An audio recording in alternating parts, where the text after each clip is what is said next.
वहीं बताया ये जा रहा है कि ईरान से तनाव के बीच में यूएस एयरफोर्स की तैयारियां फिर से देखने को मिल रही हैं। ये तैयारियों से जुड़ा हुआ एक वीडियो ट्रंप की तरफ से जारी भी किया गया था ईरान के ऊपर प्रेशर बनाने के लिए। अब एक बार फिर से ईरान से तनाव के बीच में यूएस एयरफोर्स की तैयारियां देखने को मिली है।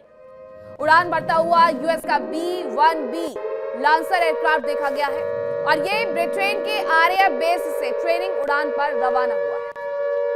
ये यूएस का B-1B एयरक्राफ्ट है जिसकी हम तस्वीरें आपको दिखा रहे हैं। ये फिलहाल ट्रेनिंग के लिए उतरा हुआ है, लेकिन ये संदेश देने के लिए भी है ईरान को। जैसा एक वीडियो पहले जारी करके अमेरिका ने संदेश दिया था कि हमारी शर्तों पर मान जाओ, क्योंकि उस वक्त स्थिति बातचीत वाली बनी हुई थी और अगर बातचीत नहीं करनी है तो हम तो तैयार बैठे हुए हैं। अब एक बार फिर से अमेरिका वही संदेश ईरान को दे रहा है कि बातचीत कर लो और अगर नहीं करोगे तो तैयारी अभी भी पूरी है। उनकी तरफ से तमाम ऐसे वीडियो जारी करके सीधे सीधे ईरान के ऊपर दबाव बनाने का जो प्रयास है वो किया जाता है और एक बार फिर से उन्होंने ये प्रेशर के तहत ही किया है।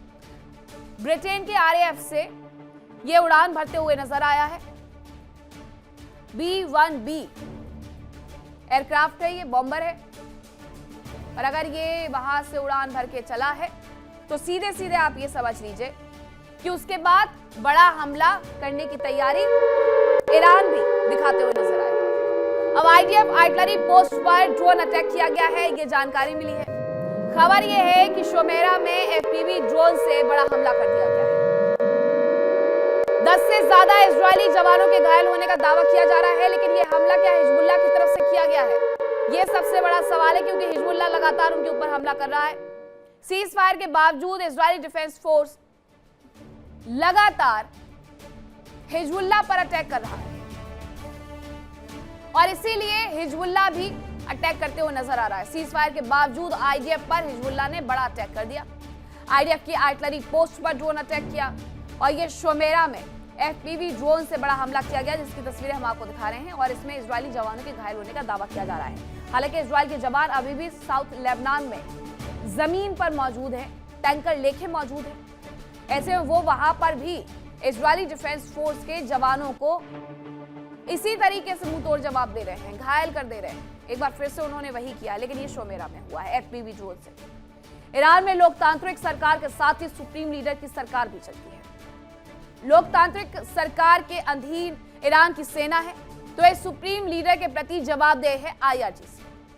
आमतौर पर दोनों व्यवस्थाओं के बीच में तालमेल रहता है और सुप्रीम लीडर का फैसला ही अंतिम माना जाता है, लेकिन युद्ध के दौरान इन व्यवस्थाओं में टकराव लगातार बढ़ते जा रहा है।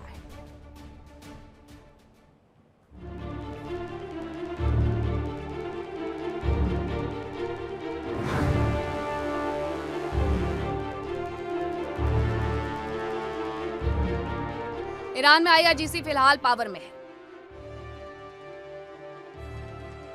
दरअसल मुस्तफा खामनेई की कोई जानकारी नहीं मिल रही। उनके और आम लोगों के बीच में एकमात्र कड़ी आईआरजीसी ही है। आईआरजीसी कमांडर ही मुस्तफा के संदेशों को जनता तक पहुंचाते हैं। ऐसे में सवाल ये कि ये संदेश क्या वास्तव में मुस्तफा की ओर से ही आते हैं या आईआरजीसी कमांडर इनमें घालमेल करते हैं। खबर आई कि आईआरजीसी कमांडर्स ने मुस्तफा खामनेई की पावर्स को हाईजैक कर लिया।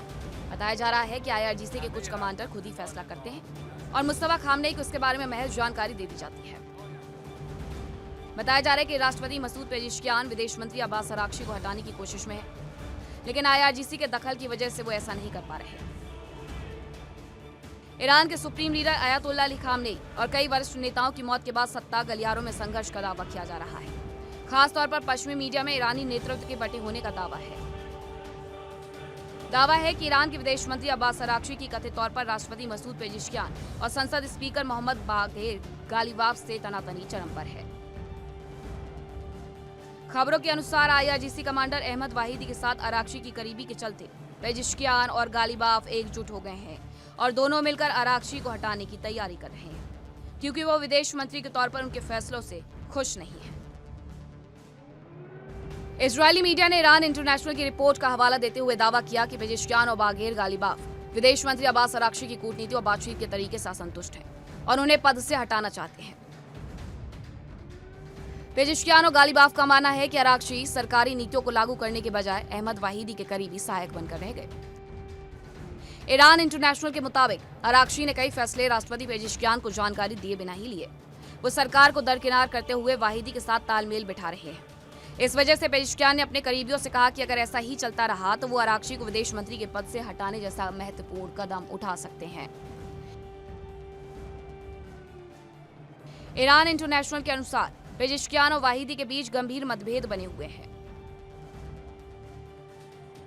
ईरानी प्रतिनिधि मंडल के भीतर विवाद की वजह से ही टीम ने 12 अप्रैल को अमेरिका के साथ बातचीत छोड़ दी थी।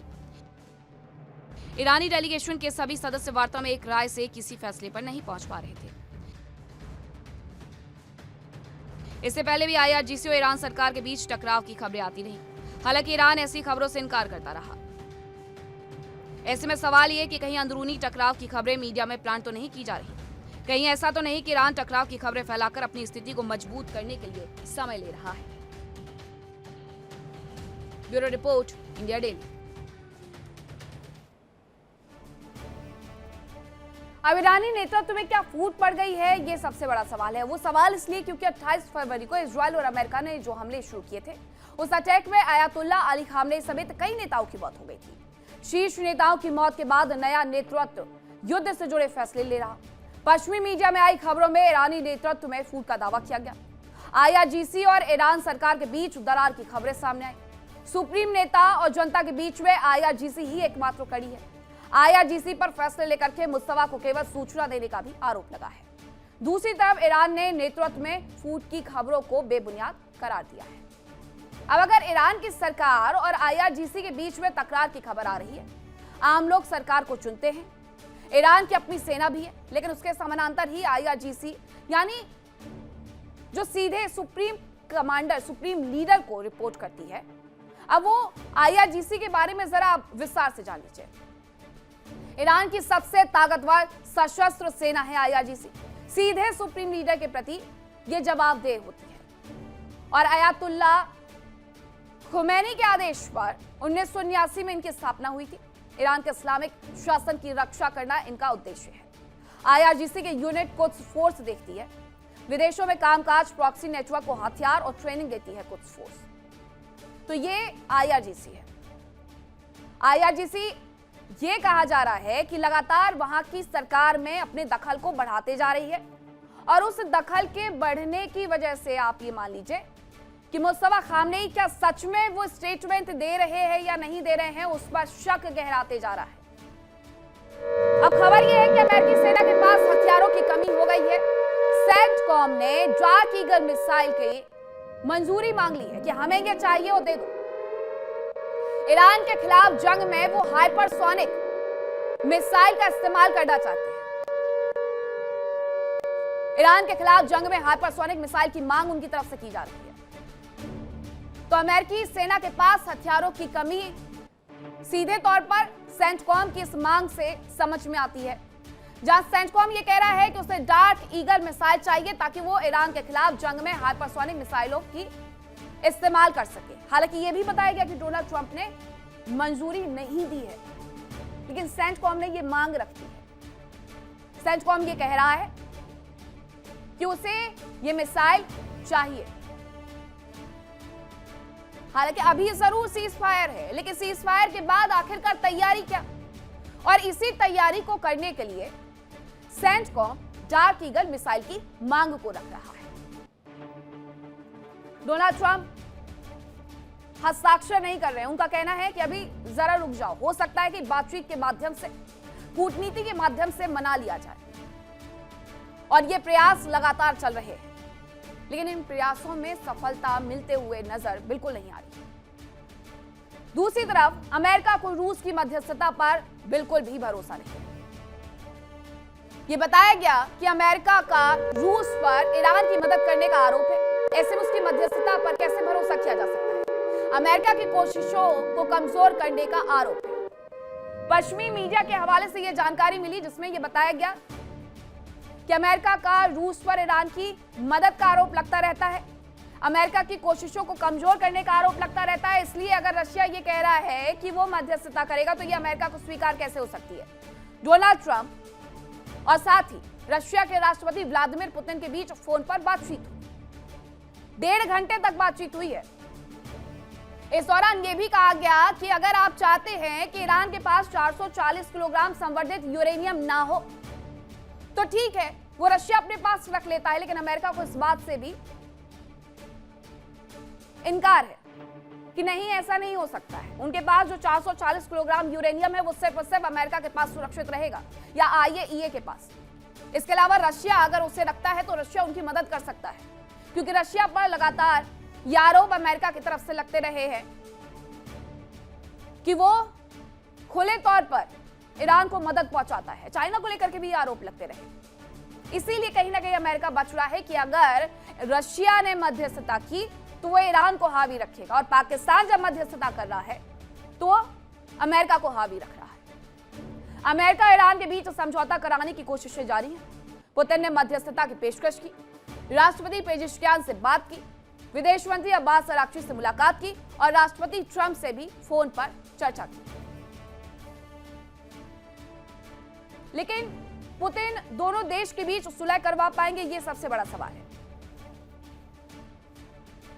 क्या अमेरिका को पुतिन पर भरोसा है? यह सवाल इसलिए भी उठ रहे हैं क्योंकि अमेरिकी प्रशासन को अब पुतिन पर भरोसा कतई नजर नहीं आ रहा है। यहां तक कहा जा रहा है कि राष्ट्रपति ट्रंप से पुतिन की करीब 1.5 घंटे तक फोन पर बातचीत हुई। इससे पहले ईरान के राष्ट्रपति पेजिशकियान से पुतिन की फोन पर बातचीत हो चुकी है और विदेश मंत्री अब्बास अराक्ची पहले ही मुलाकात करने के लिए मॉस्को पहुंचे हुए थे, जहां पर भर भर के तारीफों के पुलंदे रशिया की तरफ से ईरान के लिए बांधे भी गए थे। क्रेमलिन की ओर से दावा किया गया कि पुतिन ने ईरान के साथ युद्ध विराम बढ़ाने के ट्रंप के फैसले की प्रशंसा करते हुए इसे सही कदम ठहरा दिया है। साथ ही यह भी माना कि इससे बातचीत के रास्ते खुलेंगे और स्थिति सामान्य करने में मदद मिलेगी। राष्ट्रपति ट्रंप के साथ फोन पर बातचीत के दौरान पुतिन के तेवर कभी नरम पड़े तो कभी वो गर्म भी रहे, और पश्चिमी मीडिया ये कहती है कि बातचीत के दौरान ईरान को लेकर के ट्रंप को पुतिन ने वार्निंग भी दी। उन्होंने कहा कि ईरान युद्ध फिर से शुरू हुआ तो परिणाम विनाशक होंगे। पुतिन ने चेतावनी दी कि ईरान में ग्राउंड ऑपरेशन के गंभीर नतीजे होंगे और इससे अंतर्राष्ट्रीय बॉर्डर को भी खतरा हो सकता है। रिपोर्ट्स ये भी कहती हैं कि ईरान और अमेरिका के झगड़े को खत्म करने के लिए रूस के राष्ट्रपति व्लादिमीर पुतिन ने अमेरिका को एक बड़ा ऑफर दे दिया है। पुतिन ने ट्रंप से कहा कि 440 किलो यूरेनियम ले लेते हैं, लेकिन इस पर ट्रंप ने इनकार कर दिया। पश्चिमी मीडिया यह भी कहता है कि पुतिन ने कहा था कि संवर्धित यूरेनियम को रूस से शिफ्ट करवा दिया जाए। ईरान भी इस पर पूरे तरीके से सहमत हो जाएगा। हालांकि राष्ट्रपति ट्रंप ने पुतिन के इस ऑफर को सिरे से नकार दिया है, सिरे से खारिज कर दिया है। ट्रंप ने कहा है कि संवर्धित यूरेनियम को अमेरिका शिफ्ट करना ही एकमात्र समाधान है। आईएईए का दावा है कि ईरान के पास 60% तक संवर्धित 440 किलो यूरेनियम है। ईरान इसे 90% तक संवर्धित करना चाहता है, जिससे वो 10 से ज्यादा परमाणु हथियार बना सकता है। इन सब के बीच में यह भी बताया गया कि अमेरिका को रूस पर भरोसा बिल्कुल नहीं रह गया है। सीनेट की सुनवाई में जनरल डेन कैन ने संकेत दिए कि रूस ईरान की मदद कर रहा है, और ये सवाल तो पहले से उठे थे कि जब चाइना और रशिया के जहाजों को हॉर्मुज स्ट्रेट से गुजरने दिया जा रहा है, जब तमाम देशों के लिए पाबंदी है, तो कहीं ऐसा तो नहीं कि हथियार पहुंचाए जा रहे हैं। और कई रिपोर्ट्स ने यह दावा भी किया कि रशिया और चाइना ने युद्ध के दौरान हॉर्मुज के माध्यम से उन्हें हथियार पहुंचवा दिए। हालांकि उन्होंने सार्वजनिक रूस से ज्यादा जानकारी देने से इनकार कर दिया। रूस से जुड़ी हुई सार्वजनिक जानकारी को सार्वजनिक करने से उन्होंने सीधे इनकार किया। उधर सीनेट में आर्म्ड सर्विसेज कमेटी के चेयरमैन रोजर विकर ने आरोप लगाया कि पुतिन सरकार ईरान में अमेरिका के प्रयासों को लगातार कमजोर करने की कोशिश कर रही है। अराक्ची रूस के दौरे पर थे और उसके तुरंत बाद राष्ट्रपति ट्रंप और पुतिन के बीच में बातचीत हुई। अब आपको बताती हूं कि इनके बीच में जो बातचीत हुई है ट्रंप और पुतिन में, वो क्या बातचीत हुई है और पुतिन ने आखिरकार इस दौरान क्या चेतावनी दी है, क्योंकि चेतावनी भी उनकी तरफ से दी गई है। ऐसा नहीं है कि सिर्फ बातचीत हो गई और डोनाल्ड ट्रंप ने जो कहा वो रशिया ने मंजूर कर लिया। पुतिन और ट्रंप की फोन पर 1.5 घंटे तक बातचीत हुई है, 90 मिनट तक ये फोन पर वार्ता हुई। पुतिन ने ईरान को लेकर के ट्रंप को चेतावनी दे दी है। उन्होंने कहा कि ईरान युद्ध फिर से शुरू हुआ तो विनाशक परिणाम होंगे। उनकी तरफ से यह भी कहा गया कि ईरान में ग्राउंड ऑपरेशन के गंभीर नतीजे होंगे। ईरान पर फिर से हमलों से अंतर्राष्ट्रीय बॉर्डर को खतरा है। तो ये तमाम बातें उनकी तरफ से इस 90 मिनट की फोन कॉल्स में कही गई हैं। रूस ने ईरान का संवर्धित यूरेनियम अपने पास मंगवाने का ऑफर दिया। ईरान राजी हो सकता था इस पर, लेकिन अमेरिका जब इसे मंजूर नहीं कर रहा है तो आगे रशिया और ईरान क्या कर सकते हैं। और इसकी एक बड़ी वजह है कि ईरान और रूस के जो परमाणु रिश्ते हैं वो इसके बीच में दरअसल आड़े आ रहे हैं। आपको मैं बुशेहर न्यूक्लियर पावर प्लांट के बारे में एक बार फिर से बताती हूँ कि साल 1995 में ईरान ने दरअसल रूस के साथ इसे लेकर के समझौता किया था और यही सबसे बड़ी वजह है कि 440 किलोग्राम यूरेनियम वो भेजने के लिए तैयार नहीं है। रूस की कंपनी रोसाटम ने प्लांट का निर्माण कार्य पूरा किया, फर्स्ट फेज का। इसके बाद साल 2011 में ऑपरेशनल हुआ 1000 मेगावाट का पहला रिएक्टर। रूसी कंपनी रोसाटम के एक्सपर्ट्स प्लांट का कामकाज चलाते हैं। प्लांट के ऑपरेशन और फ्यूल सप्लाई में रूस की मजबूत भूमिका है। प्लांट के लिए रूस सप्लाई करता है 4.5% तक एनरिच्ड यूरेनियम। रूस ईंधन सप्लाई करता है और वापस ले जाता है इस्तेमाल हो चुका हुआ फ्यूल अपने साथ ले जाता है। बुशेहर प्लांट के दूसरे और तीसरे रिएक्टर का निर्माण भी रोसाटम के द्वारा ही किया जा रहा है, रूसी कंपनी के द्वारा ही किया जा रहा है। प्लांट से 1000 मेगावाट बिजली का अभी तक वहां से उत्पादन होता रहा है, लेकिन बुशेहर पर भी एक बड़ा हमला किया गया था अमेरिका की तरफ से। ईरान के लाखों घरों और उद्योगों को इससे सीधे सीधे बिजली सप्लाई होती है। साल 1995 में इसकी शुरुआत हुई थी और इसी डर को लेकर के दरअसल इनकार किया जा रहा है अमेरिका की तरफ से कि रशिया को 440 किलोग्राम संवर्धित यूरेनियम सौंप दिया जाए, क्योंकि उसे ये लगता है कि इसका कभी भी इस्तेमाल रशिया सीधे सीधे ईरान को करने के लिए दे सकता है।